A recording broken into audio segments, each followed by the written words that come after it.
Hello guys, Solid Tech Express. May panibagong i-share po sa inyo, brother DCP 2540. Ang issue po ng printer na ito, papakita ko po muna sa inyo.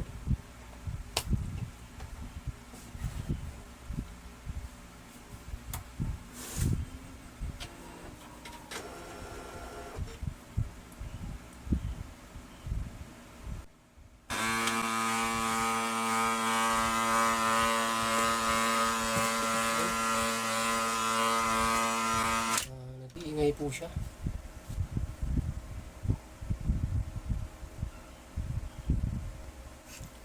Ayan, so nag-iingay siya pagka pero okay naman siya dyan. Wala naman ho siyang error na lumalabas, normal naman, pero maingay po siya na tumutunog dito sa loob. Ang possible na cause po nito, yung mga gear merong either naiipit o hindi umiikot ng maayos. Take note lang po, kapag may ganong mga gear noise sa loob ng printer, yung gagawin po natin ngayon ay hindi po sa lahat ng ganong problema ay same yung posibleng sira, kasi merong gear noise naman po na, kasi napakarami pong gear po ito sa loob pero ito po para magkaroon tayo ng idea paano bago natin bubuksan yung mechanism po niya dito sa loob. Check muna ninyo, buksan po ninyo yung front cover, tapos tanggalin po ninyo itong drum kit kasama yung cartridge, tapos isarado nyo po siya. Ayan, narinig nyo po, tumunog na kaagad siya. So walang kinalaman sa dito sa drum kit o sa cartridge, kasi minsan po nagkakaroon ng gear noise, minsan dahil sa siguro may problema dito sa pag-ikot nito. So posible din po yung mangyari yon, kaya pinatanggal ko po yung pinakita ko sa inyo. Minsan naman meron ding tunog ng gear noise din siya kapag may problema dito sa tray. Sample po, pag try nyo rin po tanggalin tong tray, kasi ito sa tray po meron din tong mga gear po yan. So merong lumalapat na gear dyan sa loob dito. So try natin. So umingay pa rin po siya. So yung po mga sinare ko po sa inyo na possible na panggalingan ng tunog, try nyo po muna yan bago kayo pumunta dun sa pinaka-mechanism niya sa loob. At sige, so dahil kahit meron siyang paper tray, meron siyang drum kit tsaka cartridge sa loob, nag-iingay pa rin siya. So may possible na dito na to sa loob, sa pinaka-mechanism niya sa loob. Pero may isa pang pwede nating i-check para may idea lang tayo kung ano yung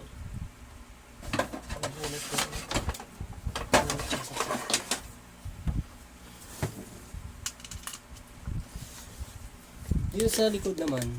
Meron dito yung diffuser, pwede natin siyang masin muna to.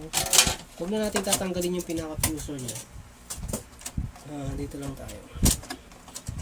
Ang gagawin lang natin, ibababa lang muna natin tong ito yung nagpipress sa ay nag-hold ng spring para ma-press nitong lower roller yung papel papunta dun sa upper roller.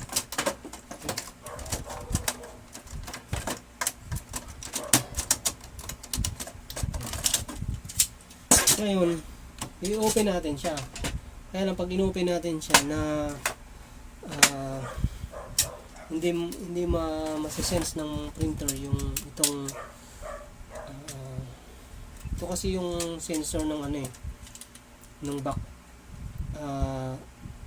na cover o rear cover. Ito yung sensor niya. Kapag nakatanggal to, sasabihin niya doon sa harap sa panel, mag-i-arrow siya ng close the rear cover. Kasi meron ditong sensor na sinasabi, ito yung nag-ano niya. Kapag wala ito, magsasabi siya ng walang hindi nakabukas. Nakabukas yung nakabukas yung sa likod, sabihin ko. So, hindi siya magpapaikot ng kung ano man. Kaya yung gagawin po natin ay gawa lang tayo ng parang sensor niya. Dito sa may pinakagilid, meron yung parang nakaganyan. Tapos ilalagay natin to dun sa gitna niya. Para lang mapaikot natin yung mechanism niya. Titingnan natin kung may kinalaman ba sa fuser assembly yung maingay na yun. So, yes. Umilaw na siya, iikot yan kung walang problem. Ayan, umiikot siya.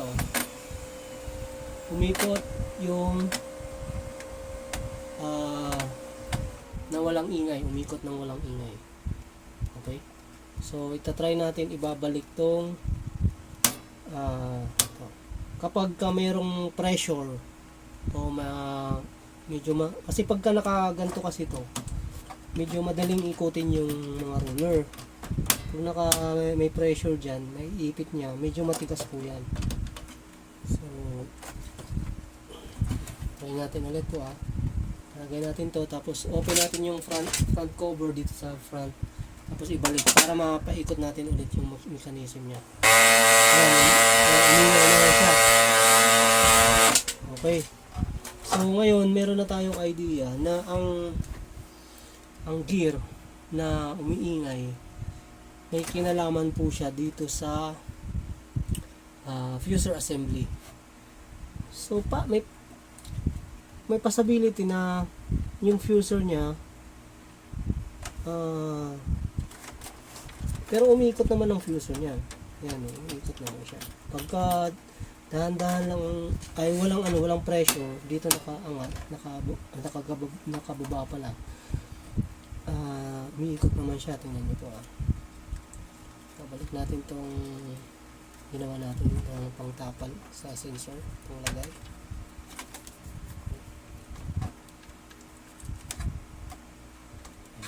So mababa natin to.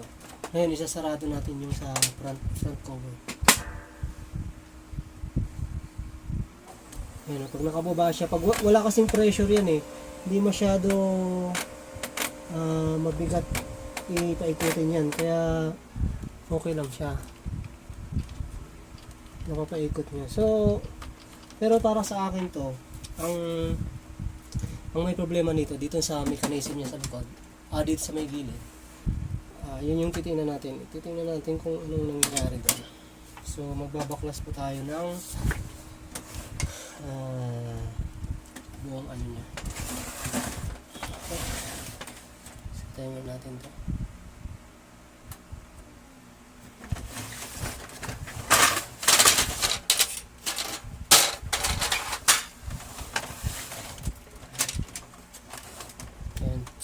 Sa mga meron din po akong mga ibang videos na meron ding may gear noise doon. Pwede nyo rin pong i-check yun. Possible na magkaparehas ang problema nito tsaka yun. At pwede naman hindi. Ngayon ko lang kasi ito bubuksan. Tingnan ko anong gear ang may problema. Pero kapag magkaiba, pwede rin yun yung kung hinahanap ninyong problema sa machine nyo, ay possible na yung isang kong video ang sakto po para doon. Yan. Pag magbabaklas po tayo ng cover, kailangan ilalagay natin dito sa front na to yung ilalim niya, yung konti lang, kasi para matanggal kasi natin to, kailangan natin hihilahin pababa. So pagka nandito yung medyo mahihirapan po tayo tanggalin yun, kasi kailangan natin i-push pababa tapos pahilang ganyan. Ayan, mas mabilis siya. unahin po natin lagi yung sa harap para mas madaling matanggal. Okay. So, yun. Magtatanggal tayo ng set ng ano. Ito yung buong mechanism niya. Titingnan natin kung saan yung tanggalin natin itong. Tapos ito sa mga harness niya, kailangan maging careful tayo dito kasi yung itong dulo minsan tapos itong plastic na dito sa taas madaling matanggal po yan. Pero kung ginagawa ko, iniipit ko na muna siya dito.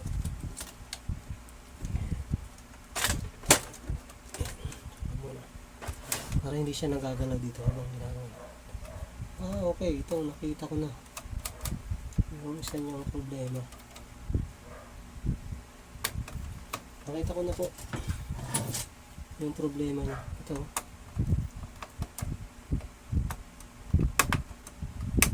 putol na to. Ayan. Putol na po yan. Ginawa na lang to ng karaan dito.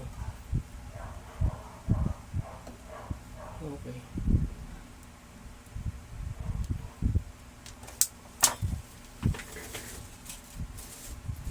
So ito guys, kapag wala naman kayo pangpalit na pampalit na putol nito. Kasi ito nakakonekta to sa isang gear doon. Kung wala kayo pangpalit nito, pwede naman po ganito pa rin. Babalik pa rin natin to, tuturo ko sa inyo kung paano gagawin. Kasi kapag putol na ho yan, kung papalitan po ninyo, talagang maghahanap kayo ng kasi model nito na pwedeng pangkahuyan. Tapos pero ito pwede pa naman to gamit lang po kayo ng ng pandikit talaga na matibay. Tapos yung gagamitin yung stick dito yung matibay din.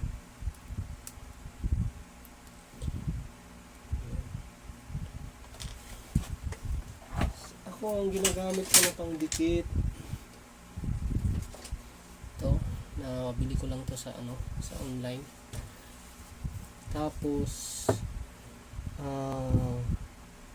kung ganito pa rin ang gagamitin po ninyo, tapos ididikit lang, lagyan nyo na rin po ng grasa dito para smooth lang yung pag-ikot nya.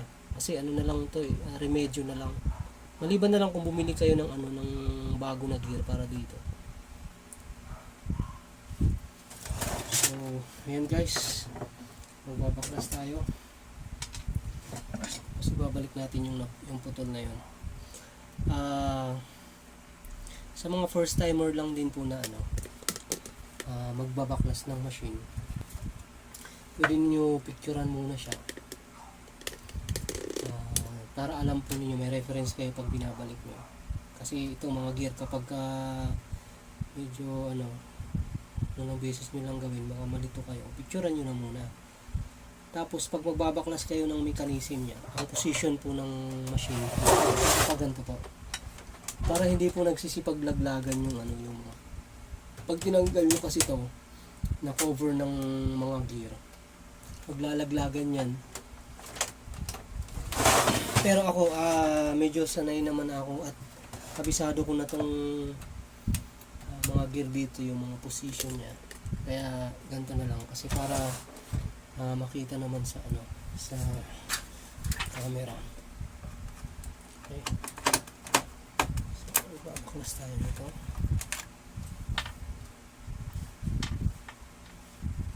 Then sa mga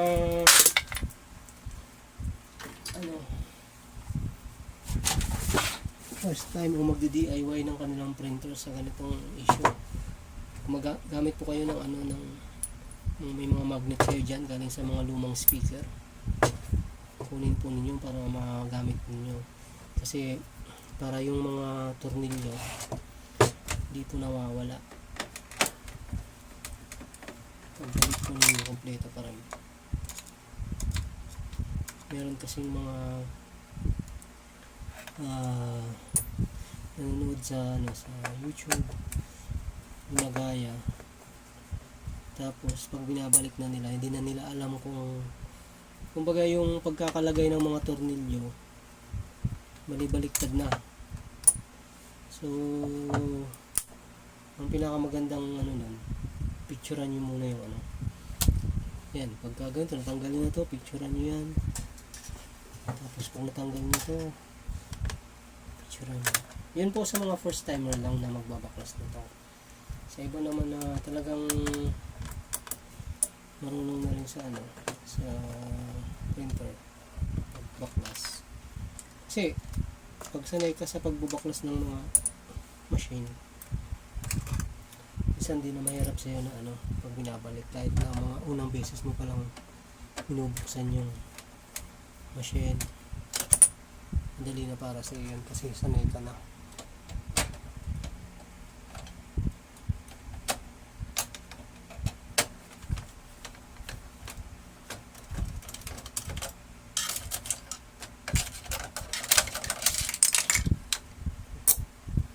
Meron tayong nahulog na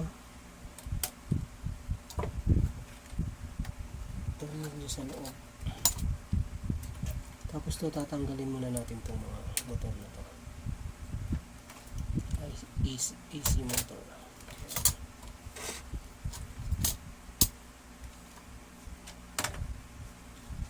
Ayan yung sinasabi ko po na pag tinanggal po natin to, ayan yung magsisipaglaglagan yung mga ibang gear dyan. Hanap po sila.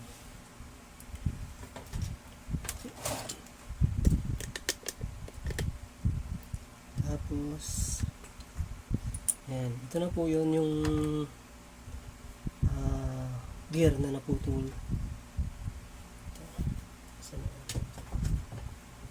Ito. Ginawa na lang ng paraan to.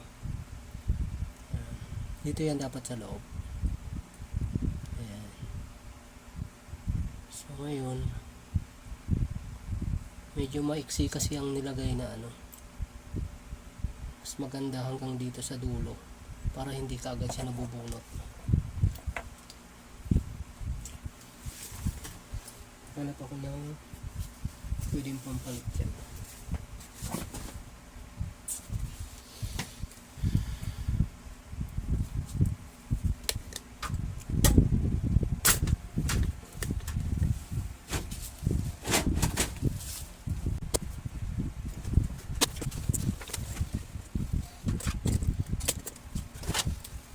Bumili muna ako ng barbecue para magkaroon ako ng stick.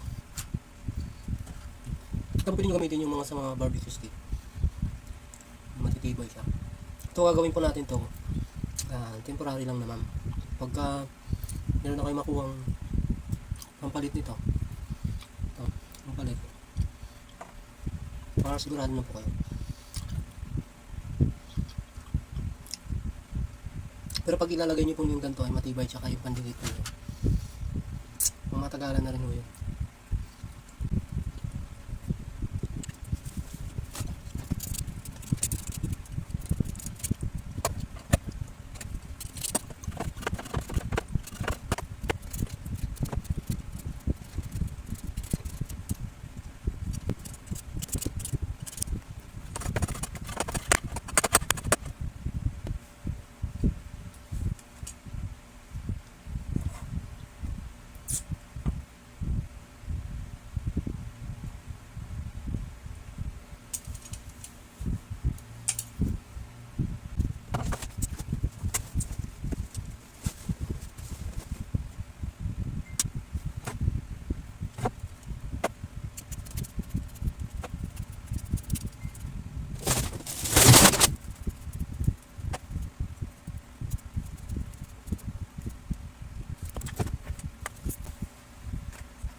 Pwede na.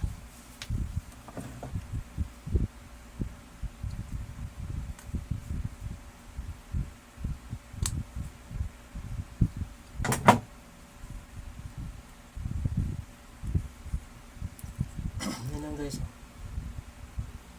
Tibay na ngayon. Pero pag may nabili na kayo ng isang set nito, yun nyo naman palitan na. Pero ito, pagka gumamit kayo ng stick na matibay tsaka pangdikit na matibay, parang bago na lang din siya. Matibay na talaga eh.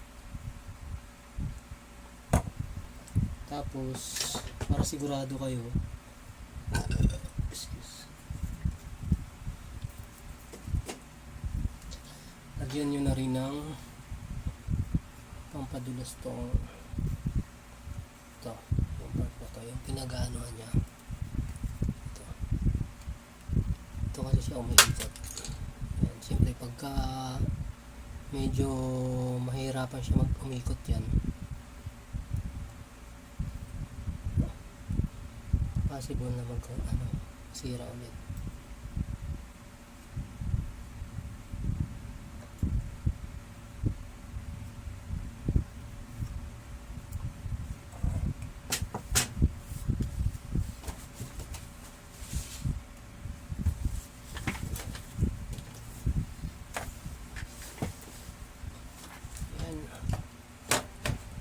Balik na natin.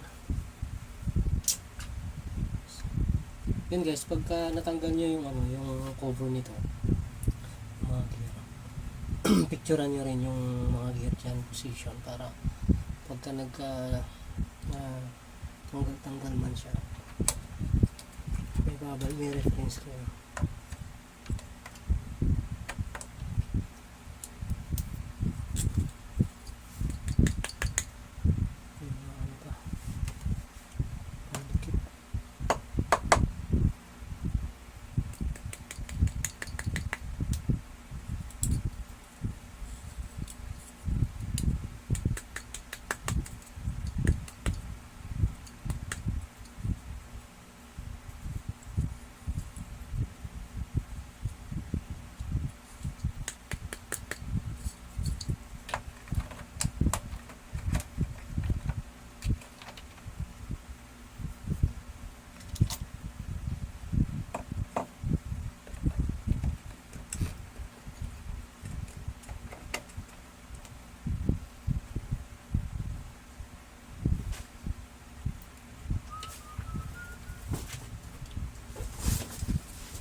Tapos i-check natin kung may nakatabingi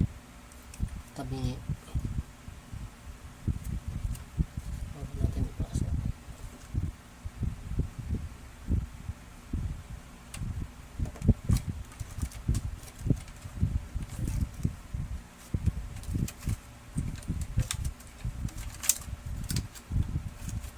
Pag nabalik na natin yan,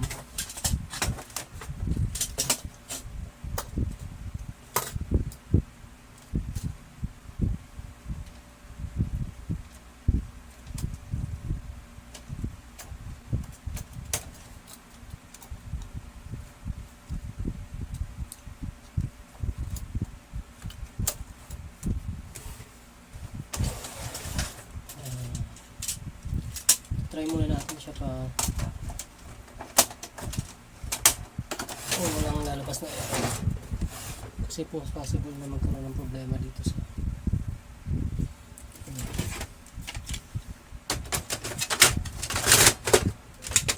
okay. So,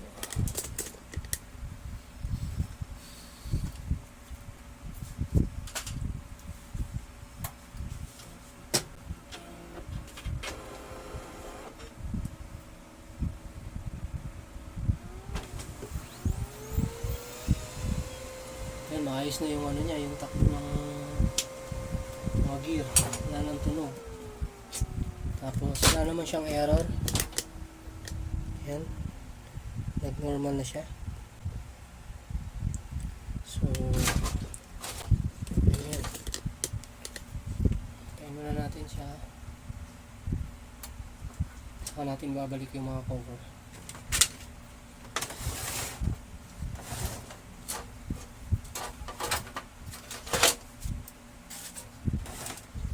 Yan din guys, pagka ibabalik nyo yung cover, unahin nyo yung likod na ilapat mo na siya. Lalapat nyo na yung likod dito naman sa gitna. Ayan.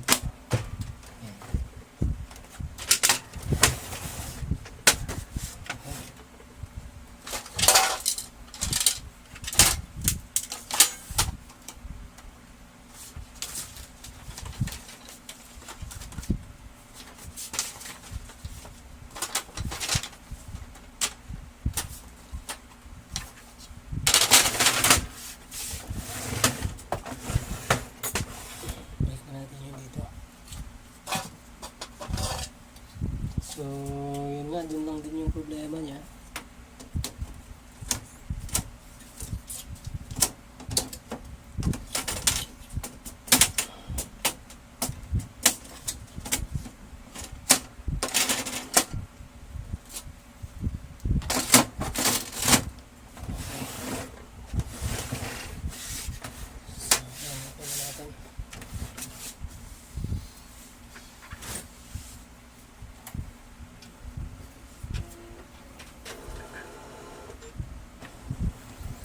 Yan, maayos na yung takbo ng kanyang mga gear. Wala nang tunog na ano, napakaganda na, napaka-smooth na.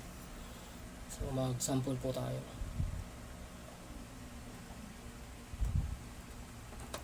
Let's bring it.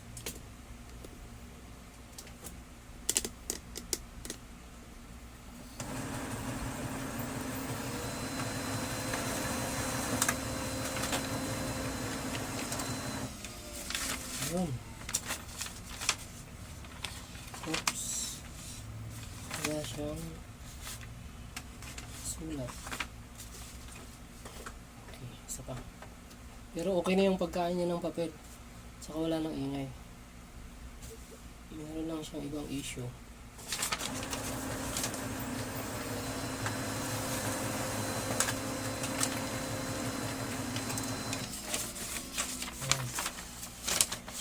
So, ayan guys. Okay na yung ano, nawala na yung ingay. Sa next video, ito yung i-solutionan ko dito yung blanco yung kanyang print out. So, sa ngayon po ngayon, yun lang yung share ko kapag merong problem po sa mga gear, pag maingay, Yun yung mga possible na pwede po ninyong i-try, tingnan, katulad ng kanina. So guys, thank you sa panonood. Sana may natutunan po kayo. At sa mga bago po sa aking channel, baka pwede po mahingi ang like and subscribe po sa aking channel. Pwede rin po kayo mag-message sa aking Facebook page para kung may mga katanungan po kayo. Yan po, ilalagay ko dyan yung Facebook page. So thank you guys.